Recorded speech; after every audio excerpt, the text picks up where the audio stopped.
Olá, minha gente, Pastor Mauro Vaz novamente aqui para hoje tratarmos de um assunto tão importante, também tão relevante, que é a respeito da morte física, da morte dos crentes e também sobre os ímpios, né? O destino de todos os ímpios, aqueles que não creem em Deus.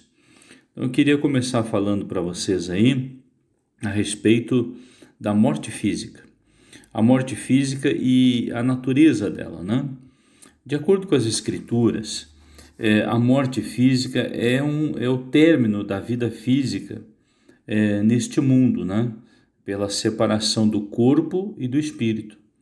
Isso não significa necessariamente a aniquilação do corpo, né?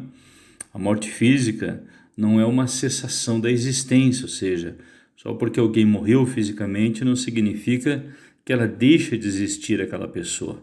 Mas a morte física é um rompimento das relações naturais da vida. É isso que é a morte física. É bastante difícil, talvez até impossível, dizer exatamente o que é a morte em sua essência. Mas, no entanto, a Bíblia descreve a morte como dormir, por exemplo. Em Deuteronômio 31, 16 e João 11, 11, quando Lázaro dorme, disse Jesus, né?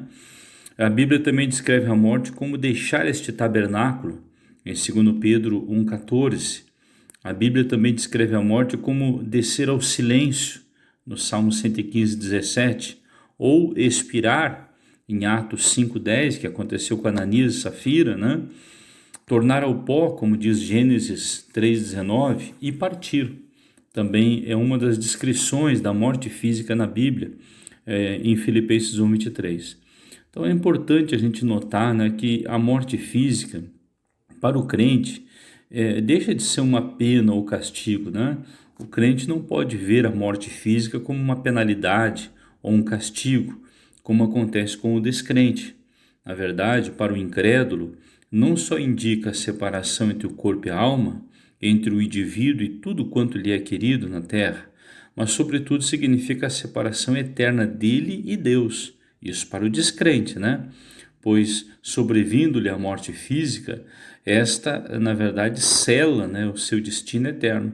Do ponto de vista bíblico, tanto a morte física como a morte eterna é o resultado do pecado. Infelizmente, é o resultado do pecado, como diz em Romanos 5, né, versículo 12, também Romanos 6, 23, que diz que o salário do pecado é a morte.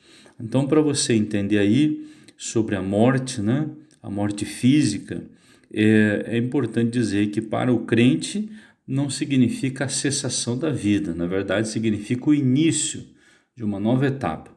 Já para o incrédulo, sim, significa não apenas a cessação da vida terrena, mas um desligamento eterno, está sendo ali selado o seu destino eterno longe de Deus. Esta é a descrição bíblica da morte física, tá bom? Num próximo capítulo agora desse podcast aqui, eu quero falar sobre o significado da morte física para os crentes, tá bom? Então aguarde aí, essa foi nossa primeira lição. Vamos para a segunda lição agora, que é o significado da morte física para os crentes, tá bom? Pastor Mauro Vaz, continue conosco aí, compartilhe essa mensagem com aquelas pessoas, principalmente aquelas que têm medo da morte, que têm dúvidas sobre isso, né? Não deixe de compartilhar, pois certamente vai ajudá-los a entender que em Cristo há esperança e que quem está em Cristo, nenhuma condenação há para os que estão em Cristo Jesus. Um grande abraço e até o próximo.